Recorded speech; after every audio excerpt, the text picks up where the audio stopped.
Good evening, everybody. I'm Derek Michaud. It's time to go flush in the pocket, presented by Brunswick, but sponsored by Just in Time Recreation. And I'm going to pull up their Facebook page. You want to check them out. They are in Lewiston, Maine.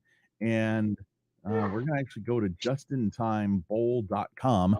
You should check them out and like them on Facebook. They have birthday parties. They've got a bar. They've got a nice restaurant. Obviously, they've got some bowling. So if you want to contact them, they are first off at 24 Mollison Way in Lewiston, Maine, 04240. Phone number 786-207-786 2695. And of course, you can email them online as well. And so just make sure you're not a robot. So my guest tonight is somebody I've known for, I want to say 10 years or a little bit more. She actually bowls out of there, and she's a very good bowler out of Lewiston, Maine. Sarah Marcotte. How are you?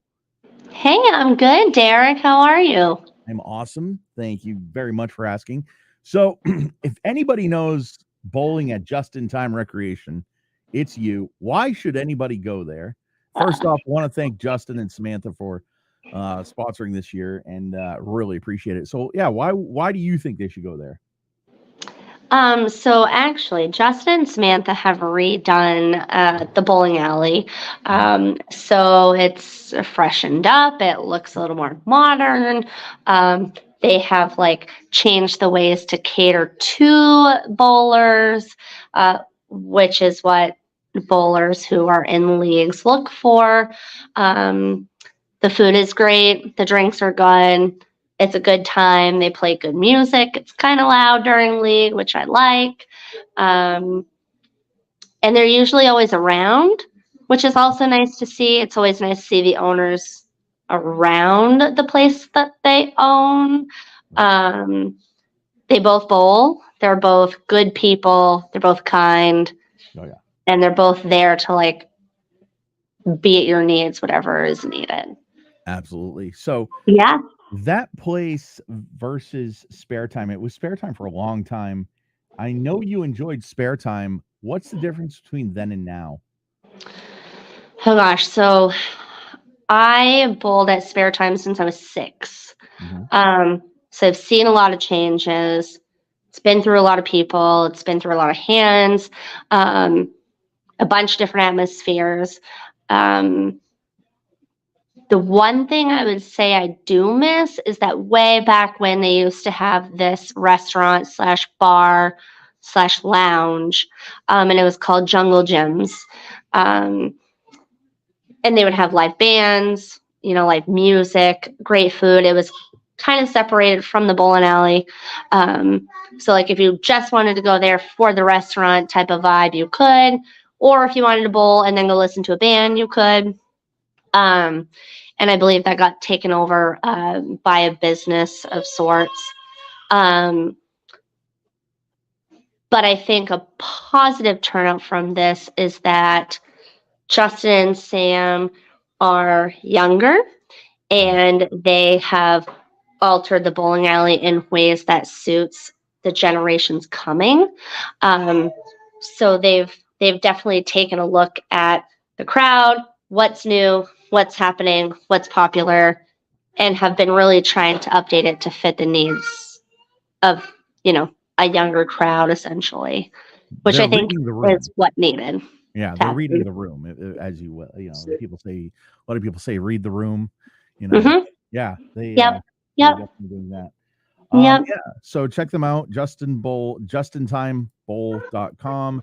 Like them on Facebook, Just in Time Recreation. They're great place, and thank you very much for the sponsorship. So let's get right into it. How did you first start bowling? Okay, so a lot of people ask me this question, and a lot of people assume that my mom bowls or my dad bowls or someone in my family bowls, but that's actually not the case. And one Friday night, my mom and dad and I went bowling, and we saw a sign, and it said, there's youth signups for a bowling league. they're happening in 2 weeks. Sign up here. Apparently, I told my mom that I wanted to bowl. And my mom goes, well, like, you're in gymnastics and you're in soccer. Like, is this something you want to try? I'm like, yeah. And so 2 weeks later, I showed up to the bowling alley in Lewiston and signed up for the Yaba League. And that's how I got into bowling. Okay. So who coached you? So this wonderful man, his name was Mo Dubuck. I believe you might know Steve Dubuck, who bowls in Lewiston. Yep. It's his dad. Okay. So his dad was the youth coach bowler for a long, long time.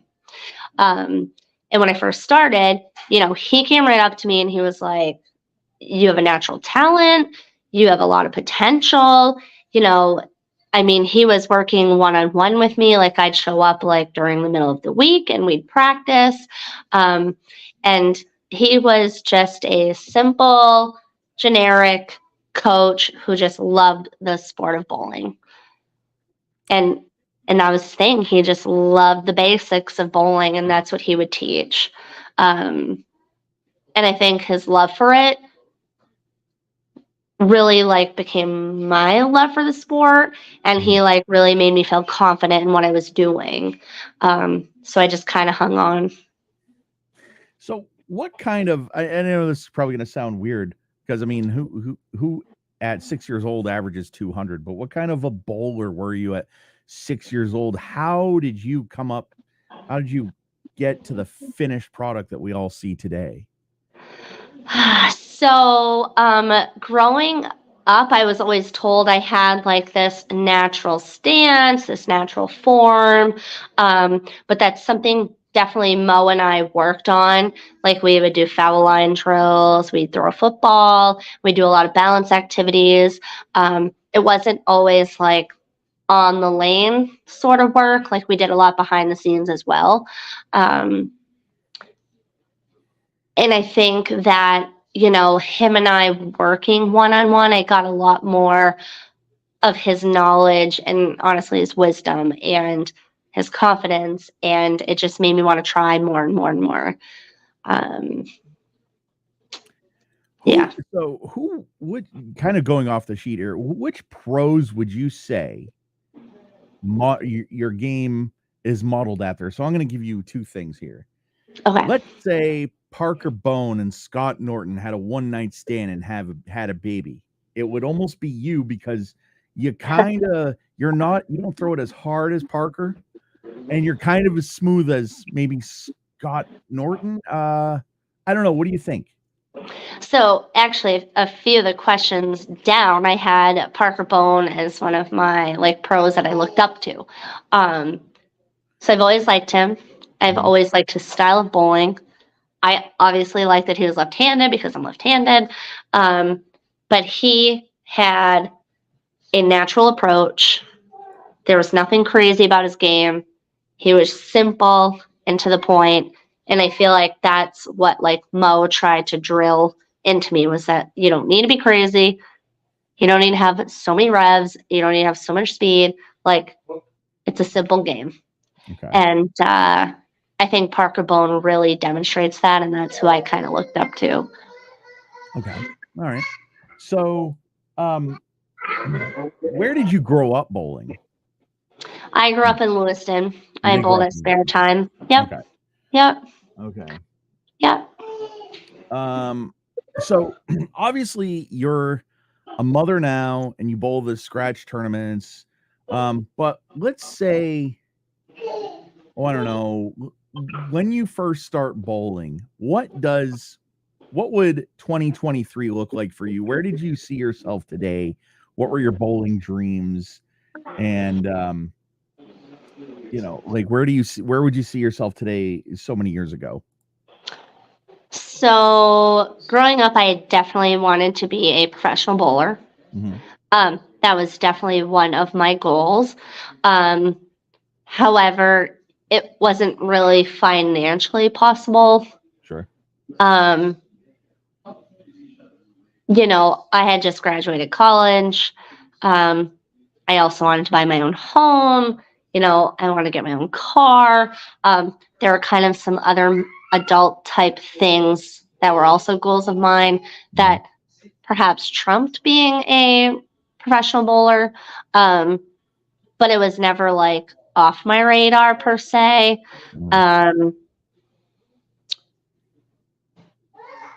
But if I'd have to look at things now, I would say I'm happy with how things turned out. Like, I'm Oh, okay with absolutely. where I'm at in life. Okay. Yeah. What was your first exposure to professional bowling? So when I went to Sacred Heart, we did a lot of pro-ams.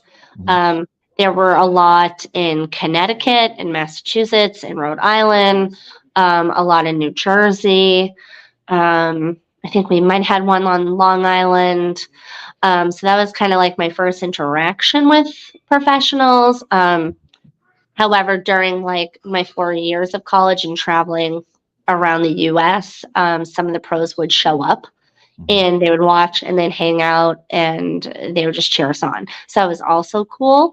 But I think my first actual tournament bowling against the pros was the Queen's tournament. Mhm. There were pros on every squad, so I thought that was really cool. And then Is I it hard? think Is it after, Go ahead, I'm sorry, go ahead. oh, sorry, after that, I would say my first real tournament would be a Bayside when Joe Ramsdell and I bowled the Mark Roth doubles. Oh, you guys bowled the Mark Roth doubles. We did, yeah. The actual Mark Roth doubles. We did, yeah. So there were, and I'm sorry if this is wrong, I apologize. There were a couple doubles for Maine that got to essentially bowl in like a tournament before the actual tournament to get a spot to bowl in the actual tournament. Sure. And Joe Ramsdell and I ended up winning the main portion of it. Mm-hmm. So we were the local Maine team that got to bowl, and I believe there was another team. It may have been Jimmy or James. Yeah. I just don't remember. Sure. No. Is it hard? Yeah, I find it difficult sometimes to pry it off and make good shots in front of my heroes. Case in point, I don't know if you were there on September 21st at the Bowl with the Pros event in Augusta, but Del Ballard was on my lane watching me bowl, and I was like, I've wanted this my whole life to throw in front of Del, and I don't make a good shot. So, like, is it? I mean, is it hard for you to, or do you just, are they just everyday people, and you're like, I can bowl in front of these guys, no problem? So I think that from seeing them at Bayside so much and like being around them not on the lanes makes it a hell of a lot easier to bowl with them. Sure. Because you see them firsthand as like people and friends and normal humans and not like a professional athlete. I would say when Joe and I bowled in the Mark Roth doubles tournament, I think the most intimidating thing for me was the lights. There were so many lights everywhere and it was so hot. Oh, I bet. Yeah. Yeah. Did so you said you looked up to Parker. Did you look up to anybody else? My cat's trying to, come in the camera here. Hey, this is now Flush in the Pocket with Sarah and her cat. And maybe her child. Who knows? You never know who might hear. Yeah. Hey, shout out to Ed too. What's up, buddy? Yeah, he's over there in the living room itself. There you go. Yeah, I mean, who else besides Parker? I mean, did you look up to both men and women or whatever, or was it just him? So I had Parker and I had Kelly Kulik. And she was someone who I saw bowl in New Jersey a lot when I bowled in college. And And she was just always super friendly off the lanes and super just really easy to talk to. I didn't find her intimidating. While we were in college, she bowled in a tournament in Connecticut, and we were kind of like her lane monitors. Yep. And she was so chill and so cool, and an amazing bowler also. Oh, yeah, But absolutely. I think personality wise is why I chose her. Yep. Because she's just very laid back. She's not cocky. No. Um, Very humble. yeah, she is very humble. Yeah. And I want bowling fans or non-bowling fans that watch this show that know her name to realize one thing. She said Kulik. It's not Kulik. It's not. It's Kelly Kulik. Yeah. Kelly Kulik. Yeah, she said it. Absolutely. Everybody butchers her name, and I don't know how they do that. I mean, but Yeah. anyway. Yeah. Get to my spot here. Let's see. So did you bowl in high school? I did, yeah. So I bowled for Lewiston. Mm-hmm. And I bowled all 4 years. And at the time, there were so many schools in the state of Maine that had high school bowling. On almost every school had a JV and a varsity team. Mm-hmm. It was super competitive. It was loud. I mean, it was actually considered a sport. Mm-hmm. Like our team had a full JV team, a full varsity team, and there were still people trying to just bowl for the JV team. Like it was actually like competitive. And there were times in my 4 years of high school bowling where we actually had 2 JV teams. Yeah. So essentially we had 3 teams at our high school. Auburn had a team, Leavitt had a team. Yeah, I mean, almost every high school had a team, and it was great. And there was different divisions. We had like Southern Division, Central Division, Northern Division. It's not so much like that anymore. Right. My school didn't have But high school bowling. I got my letter from high school bowling from Lewiston. Yeah. That is awesome. So, I mean, there were a lot of good. Were you like one of the only few? How many people average 200, or how many people, took it as seriously as you do? When I bowled in high school, Yeah. there was actually a lot. So a lot of our youth bowlers bowled in high school. So everyone that I would see at travel tournaments were somewhere bowling high school. So anyone I saw at monthly tournaments, travel tournaments, state tournaments, city tournaments, they were also high school bowlers. So we were friends, on the lane, off the lane, during tournaments, but also competitive. Like, EL was over the river, so we always wanted to beat them. Oh, yeah. So I remember when I used to bowl travel tournaments in Lewiston for the scratch bowlers, they would always put the gold pins. Yeah. I don't know why they didn't do that for handicap, but anyway, I guess we're not cool. But anyway, no. I actually have a gold pin in my cellar, and I have it signed by a bunch of pros. I had taken it with me to a tournament in Windsor Locks, Connecticut. Right. It was one of their like Christmas or New Year's tournaments. Okay. Yeah. But it's been long. Yeah. So how was it? Those pins weigh 3 pounds, 10 ounces. How is it bowling with those pins versus the traditional pins? It's funny you say that. So in high school, I did a research project on a pair of lanes that had gold pins on one lane, regular white pins on the other lane, and I used a ball ramp, and I went through every ball and made sure they were thrown the exact same way. And did this whole report on the difference between, it was just a few ounces difference between the pins at the time. And I don't remember, this was so long ago. But I did a report on how weight versus the pins makes a difference. And I've never bowled with gold pins personally, so I can't say how I would feel, but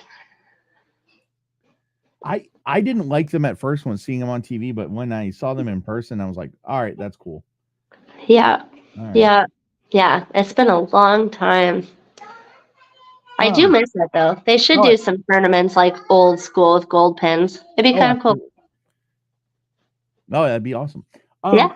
How old were you when you started to average 200, started to get as good as you are today?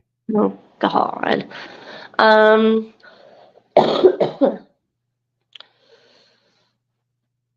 I would say to average 200, I was probably like 16, 17. Okay. To average it, but I know I've gotten 200s before then, but to actually average it, I was definitely later on in high school, prepping to go to college. What's your league average right now? Oh, it's real bad. I think at Bayside, I'm at, I don't know, 160. Okay. And in Lewiston, I think I'm like a 193 or 192. I would take either one of those. I'm struggling to shoot 500 this year. Same. I struggle bad at Bayside. Yeah. Wow. All right. Yeah. So obviously I know the answer to this, but did you bowl in college? I did. Yeah. So I bowled at Sacred Heart University, which is in Connecticut. And Sophie's over here. She's making an appearance. Making an appearance. There's no clothes on. Okay. You have to sit. Well, that's up, Sophie. Yeah. Can you say hi? Hi. Hi. Hi. That's awesome. That is awesome. Hey, Sophie. Yeah. Oh, she's blowing you a kiss. How old is she now? She's almost a year and a half. Year and a half. There you go. Yeah. Good. Yeah, that's my paper. Yeah. All right, go see Dad. Radio change back. So I bowled for Sacred Heart, which was in Connecticut. Right. And I went there from the 2007, 2008 season, and I graduated in 2011 from there. And Sacred Heart bowling was a D1 sport. And it was honestly the best 4 years of my life. I would do it all over again. So that's really cool. So I think, I want to say, when did I meet you? I feel like I met you like in 2012, and I remember talking to you, and you told me you were on Storm staff, and you actually inspired me to start harassing Brunswick and try to get on staff. Yeah. How did you get on your first ball staff? Are you on a staff right now, or? So I'm not right now. Nope. But so Sacred Heart got almost all of their equipment by Storm. We essentially threw only Storm equipment. So when I graduated, I just kind of carried that over with them. And eventually, like, I wasn't really bowling as many tournaments anymore. I kind of was just doing league. So it's kind of on my end. I kind of just let it slip away. Because, life happens. And, no, life does happen. Things happen. And currently I throw a variety of bowling balls. Whatever Jimmy says I need is what I throw, basically. What's in your bag right now? Oh God, you shouldn't ask me that. You don't have to show Um, it. I have a Prowler, which is very old, but I love that ball. Yeah, not really sure. I have an ebonite ball in there. There you go. There you go. I have a deviate ball in there. Good for you. And I have some other ball in there. And I apologize. I do not really know what I throw. No, that's all right. It's all right. I mean, you don't have to throw them now, so why would you know? You know what I mean? Like, No. If you ask any of my teammates, they can tell you what I throw. yeah. All right. So we took care of 10 and 11, but how did you get started with the Miss series? So when I was in college, James Goulding was running them, and I would come home, for long weekends or for breaks or whatever it was. And if there was a tournament, I would bowl. And I was actually allowed to bowl in them because it was a singles tournament, and the prize fund could be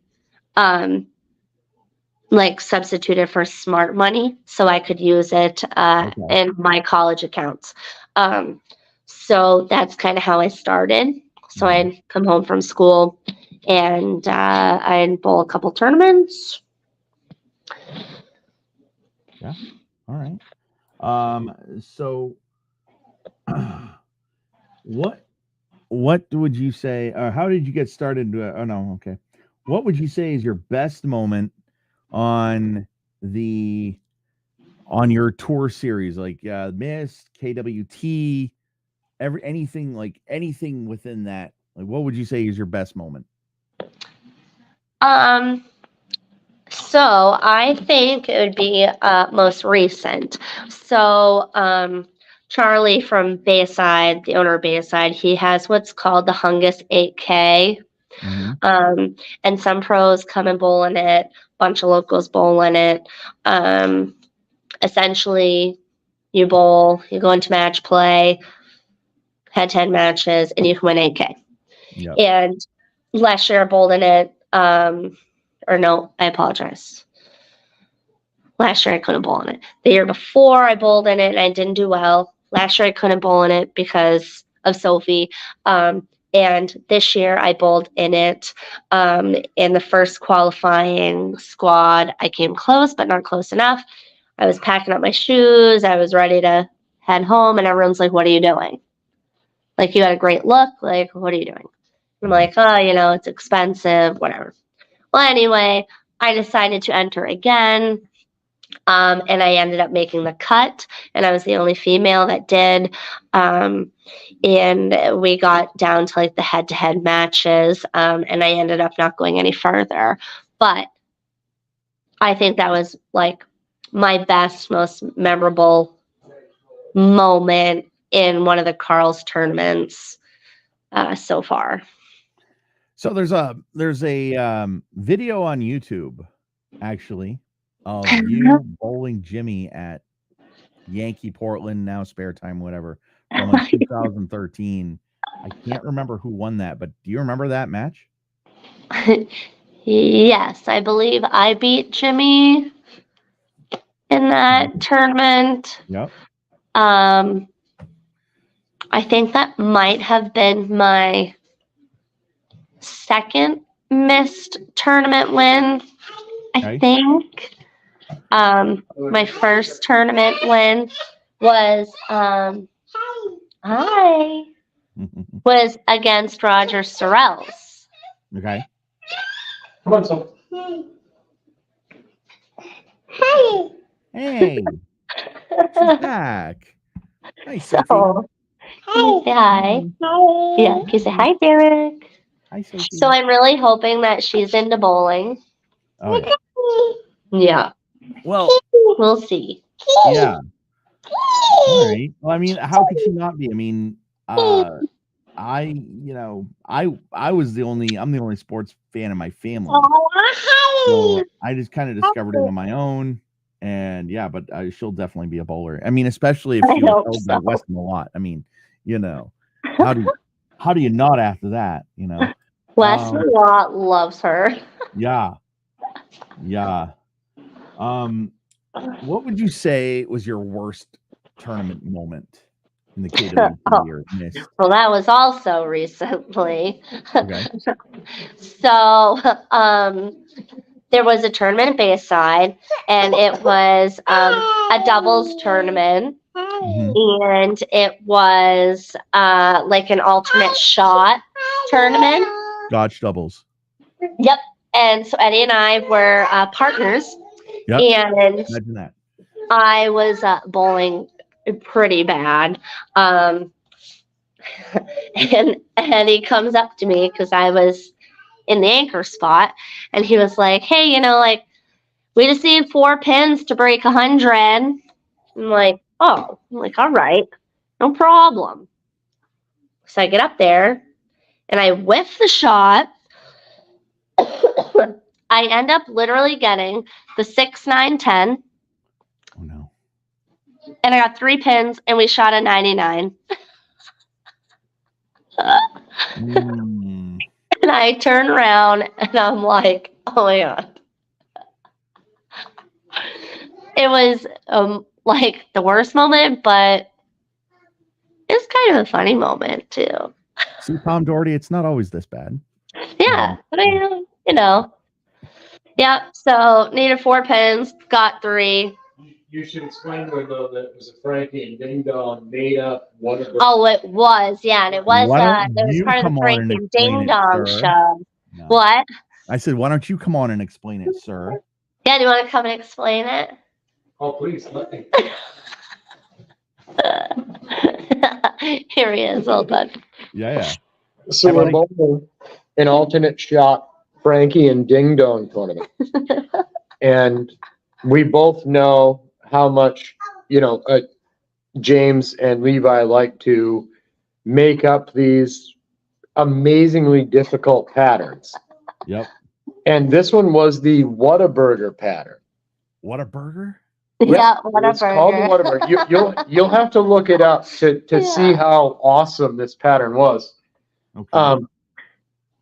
It was oil from like 5 to 15, and then no oil, and then oil from like 20 to 25, and then no oil, and then 27 to 32.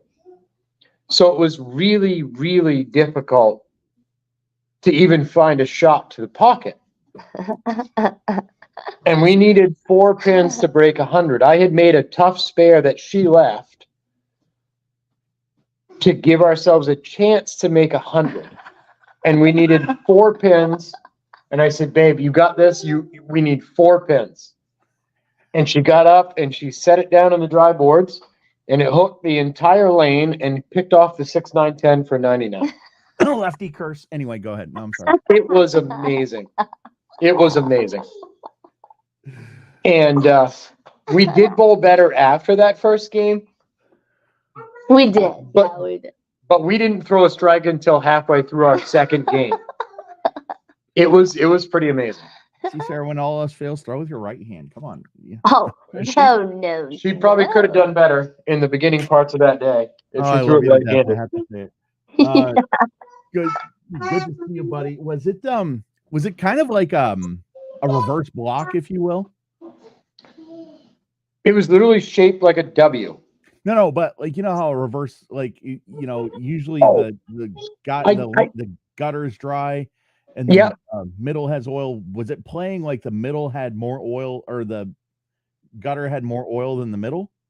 Well, no. See, that was the weird part. Like, the best shot we found throughout the day, because we were actually on a pair with Mike Clausen and his wife, and Jimmy Clark and his wife.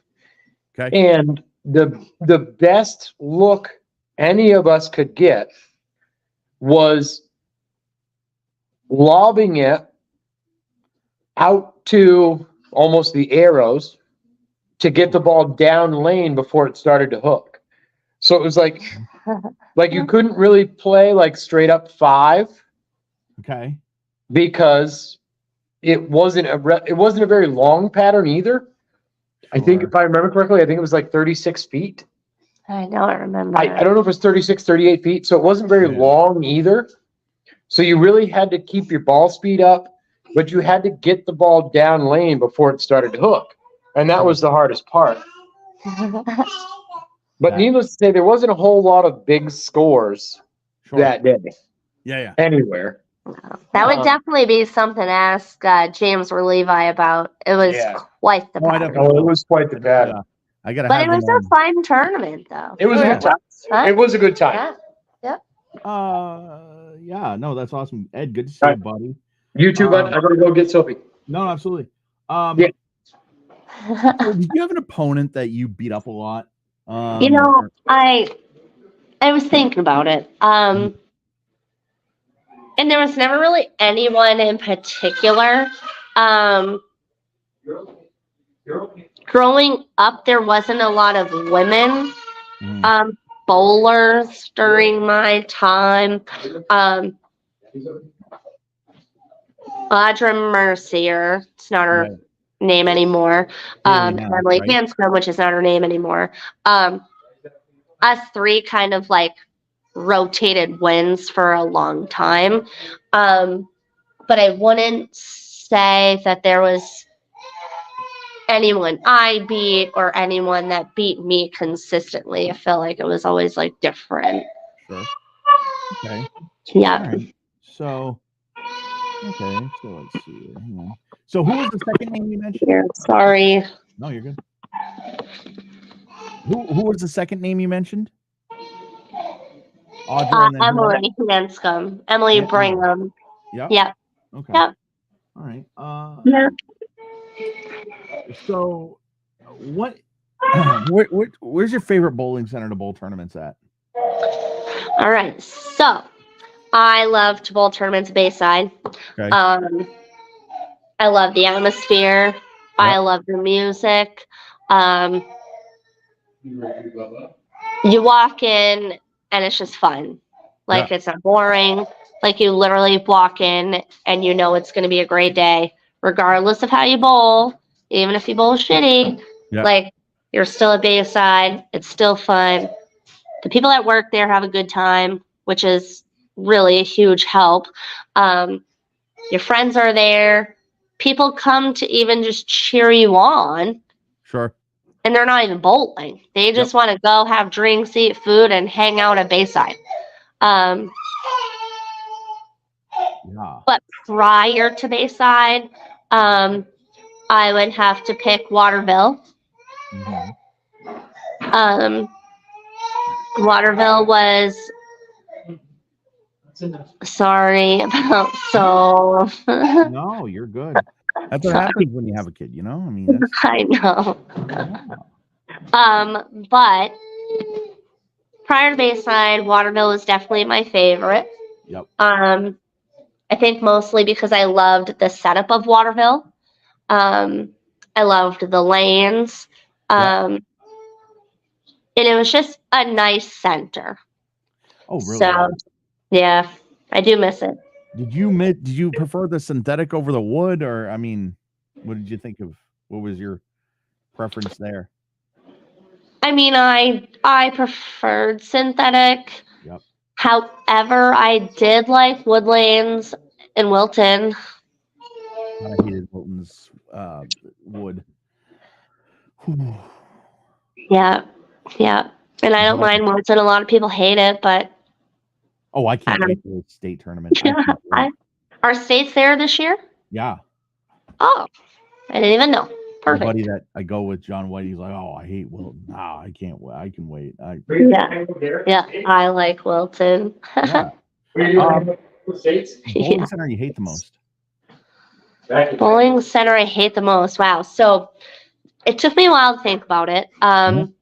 So years back, Bangor Sports Arena.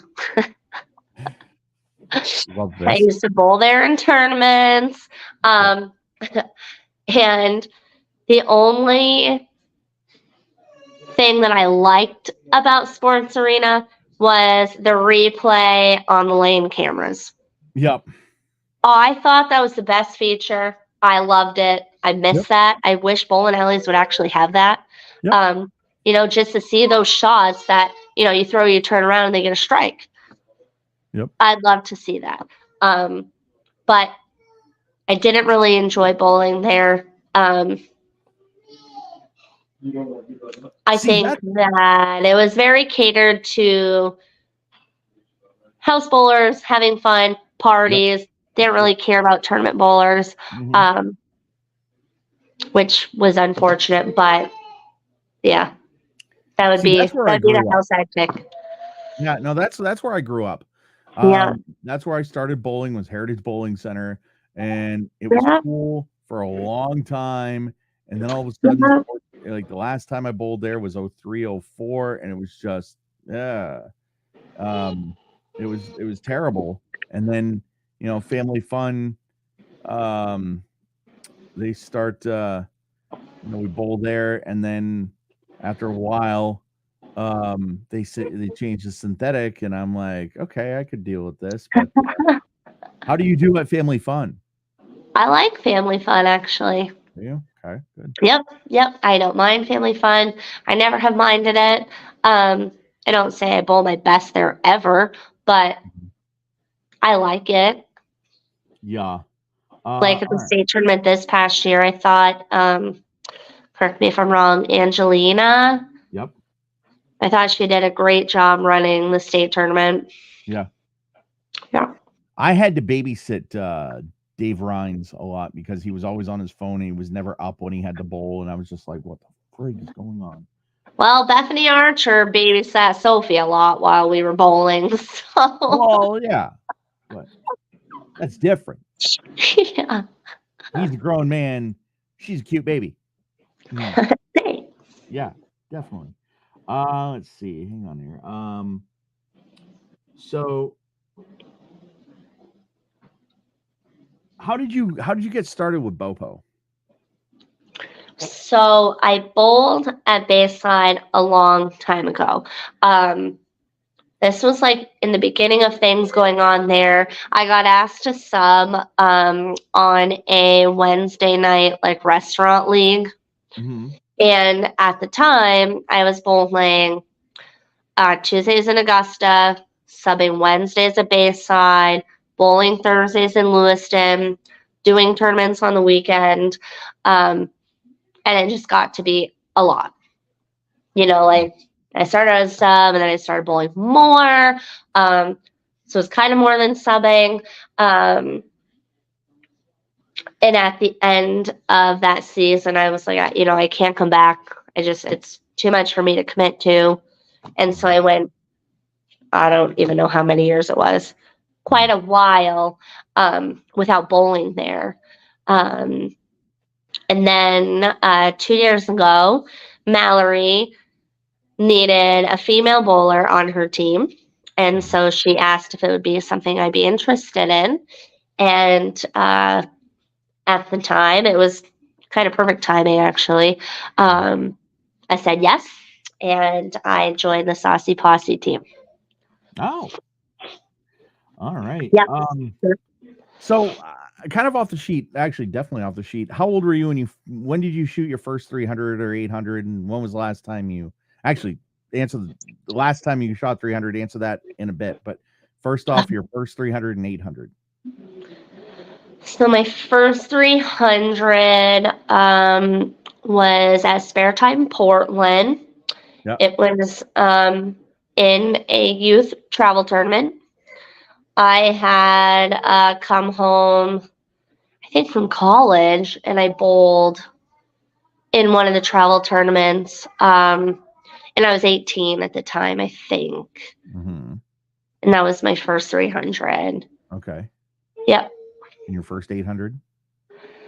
My first 800 was in 2015, I think it was. I shot an 823, and that was in Dover, New Hampshire, and I currently hold the state record for women's series there. That is awesome. How does that make you feel? I mean, you have the record. It was very cool. It was think very you'll have a good emotional. I shot a 300 in that series as well. Yeah. I wasn't even thinking about 800 during that last game because the 300 was my last game. So Emily, it was actually during Tri-States. The women's Okay. Tri-State tournament was there. And I threw my last shot and I got 300. And Emily Brigham was like, "Did you shoot 800?" I'm like, "I don't know. Did I?"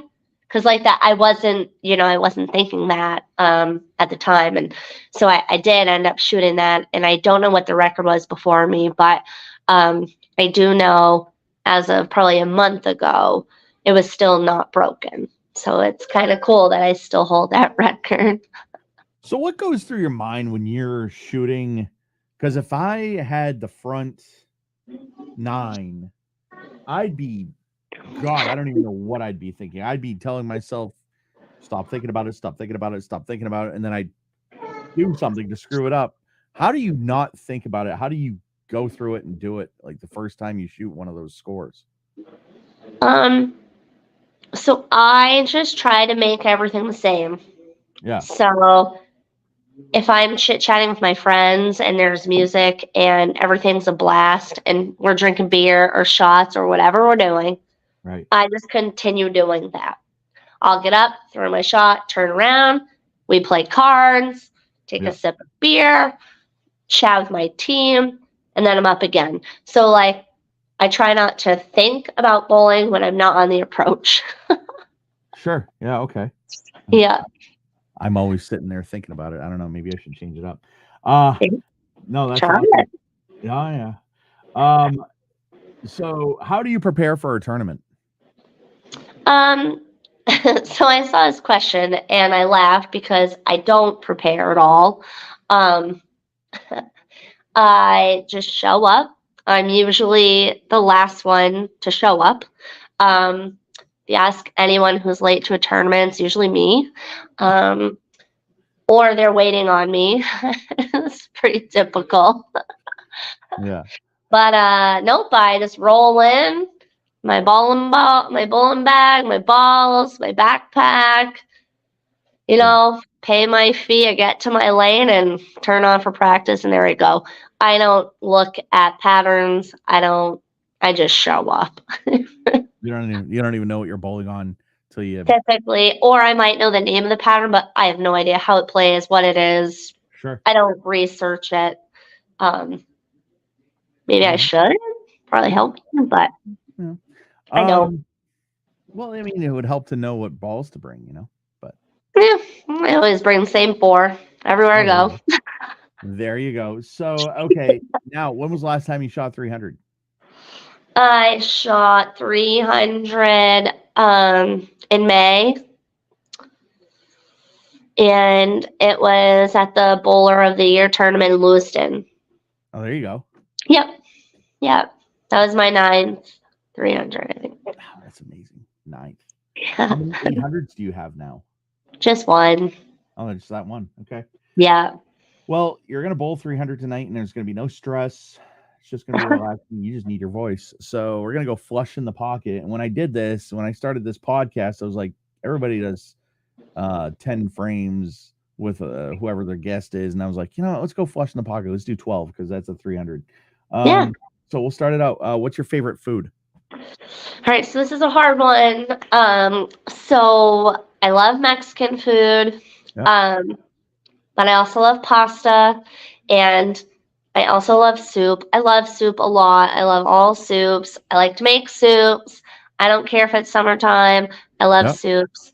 I love steak and I love steamers and oysters. You have all the ones that I know. It was really hard for me to choose. There you go. No, that's all right. My go-to soup is my favorite. If I can have it is broccoli and cheddar soup, broccoli cheese soup. Yep. Yep. We have a place in town called Melissa's Pub, and they make my favorite broccoli cheddar soup. Okay. Yep. Right by the bowling alley, actually. Right by Bayside or right by Us, Just in Time, right by Just Just in in Time. Oh, gotcha. Okay. Yep. Yeah. So, like I said, this was sponsored by Just in Time. Check them out at justintimebowl.com. I feel terrible that I've hardly mentioned them this podcast. justintimebowl.com. And then, of course, contact them. They're on Mollison Way in Lewiston, 207-786-2695. What is your favorite music? So I love 80s and 90s pop rock on Sirius XM. Okay. I just love 80s and 90s music. There you go. What do you do to take your mind off of bowling? I feel like I know the like answer. when I'm at the bowling alley or when I'm not at the bowling. Whatever you want. So if I'm at the bowling alley, it's probably in the sink. If I'm at the bowling alley, drinking usually will take my mind off bowling. Sure. Playing cards. Yeah. I mingle around a lot. Usually Yep. my teammates have to come and find me and tell me I'm up to bowl. Because Sure. I'm social and I just love to talk to everybody. So I think at the bowling alley, that would be what takes my mind off of bowling. And then at home, I don't think about bowling. Yep. Really. I'm just really busy and I just don't think about it. Yeah. Let's see. Any phobias? So I wouldn't say it's like a phobia, but I'm petrified of bees. And Okay. I'm not allergic to them because Right. I've gotten stung before, but I Right. think it's like they're just so big and disgusting and their sound is terrifying. And I if they're around, I act like a 5-year-old little girl. I wave my arms, I run and I scream, and it doesn't matter where I am, who I'm with. Oh my gosh. It happens because I'm just so scared of them. Yeah. Petrified. Eddie's laughing at me. Huh? Somebody's playing their own chat. Oh, that's awesome. If you could have dinner with 3 people living or past, who would they be? Right. So I changed the number to 4 Go ahead. because I would want to go to dinner with all 4 of my grandparents. Okay. So my mom's parents, my dad's parents. Yeah, I do miss them. And I'd ask them for some advice. Yeah, there you go. Yeah. Night owl, or a quiet night at home? Or I guess night owl. You can be a night owl at home, but party all night or quiet night at home? So I used to party all night. Yeah. The older I got, the more I like to, I guess, party during the day. Yeah. Day drinking. I don't mind day drinking every once in a while. But Sophie is also a night owl. So if I had to pick, I would say night owl. There you go. Yeah. So if you're dying of thirst, you need something to damn drink. What is your go-to beverage? This was funny. So if it's non-alcohol related, I would pick flavored water. Okay. If it was alcohol related, I'd pick Captain and Coke. Oh, okay. Yep. Now, what do you think of Captain and Pepsi? Because not everybody has Coke. Either or. I like either. But if I had to pick, though, I guess if I did have to pick, I like Pepsi, which I have a Pepsi right here. I will be having one very shortly. Yes, but if I had to pick, I'd pick Pepsi over Coke. But either works. What was your favorite toy as a child? So I love Barbies. Okay. I had a ton of Barbies. My mom had a ton of Barbies, and now Sophie will get all of those Barbies. I also had a teddy bear. Yeah. That I carried around with everywhere. I know it's not really a toy. But if I had to pick like a toy, it would definitely be Barbies. Okay. What are you binge watching on TV right now? So nothing actually. Um, I don't I mean right this minute. do No, just kidding. what? I said I don't mean right this minute. No, but like nothing really right now. The only things I watch religiously um, is The Bachelor Yep. and Bachelor in Paradise, and I love both, and I have for like since I can remember. I've seen like every season. We're gonna find out what this poo baby is about. This. Oh, do you watch I it? do watch. I am actually.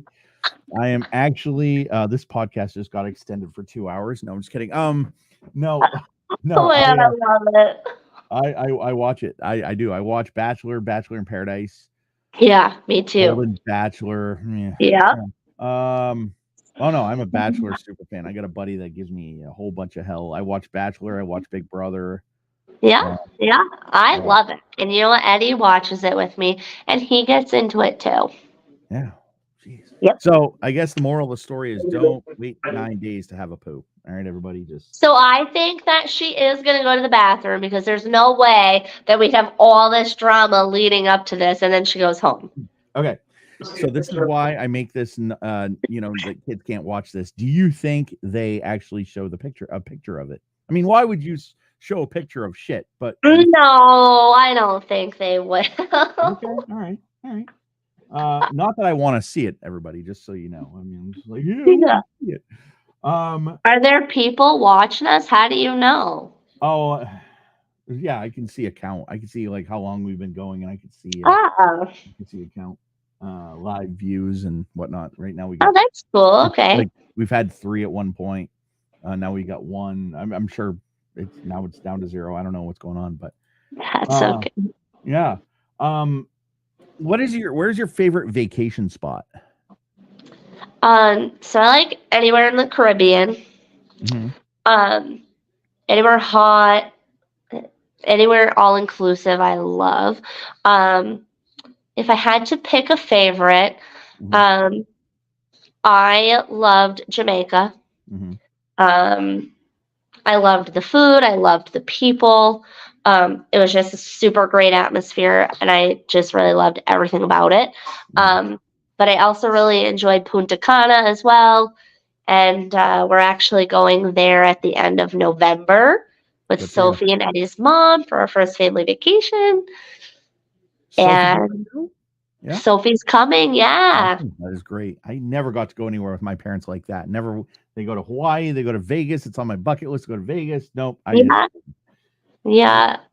No, I just I love just showing up. Yeah. And just doing whatever I want with no agenda. No bowling balls, no agenda. I can just do whatever I want. Favorite time of day? So I pondered with this. I really like between 4 and 4:30. 1, because work is over. 2, I go get Sophie. And 3, Eddie comes home. So it's like, all of my favorite things happen around that time. There you go. So favorite weather season? Summer, for sure. Me too. Yeah. So real quick, what did you attend the Tommy Jones clinic that they had in October? No, I did not. I was gonna see what you thought of that, but that No. Oh, all right. I don't know if we were out of town or I'm not sure what we were doing. Yeah. But we didn't go. Okay. Well, Sarah, thank you very much for doing this. Flush in the Pocket with Sarah Marcotte. Now, Saturday, you want to tune in because at 10 o'clock, we got 22-time PBA champion Medford Meteor. He's he is the league manager of, I think, Brew City. No. Okay. Right? Well, that's exciting. Yeah, Marshall Holman. Yeah, we got Marshall Holman. So that's going to be awesome. Saturday night at 10 o'clock. And then next Monday night, we got a guy who is important enough to have a TV show about him. Tom Smallwood's going to be on next month, a week from tonight. Yeah. So, yeah. Well, that's awesome. I'm so pumped for you. Oh, thank you so much. I think it's great. I think it's so great. Yeah, thank you so much. And good talking to you, and I will talk to you later. All right. We'll see you later. All right. Bye. Bye. That was Sarah Marcotte, great bowler, great person. Thank you very much for coming on. Yeah. So next this coming Saturday, Marshall Holman, and then we have actually I think he's Milwaukee Pounders. I apologize. But he's one of them. All right. And then on Monday we got Tom Smallwood, so that's going to be awesome. And then next 2 weeks from tonight, we got Wes Malott. So I'm going to be working on those. And that was Flush in the Pocket. Thank you everybody for watching, and have a great night. And this was, of course, Flush in the Pocket, presented by Just in Time Recreation. Contact them at justintimebowl.com. They are at 207-786-2695. And just go check them out. They got birthday parties. You can book a birthday party. You could do a whole bunch of things. You can email them online. Just no bad reason to contact them. So go ahead and do it. And thank them so much for sponsoring. And thank you guys for watching. And I'll see you Saturday.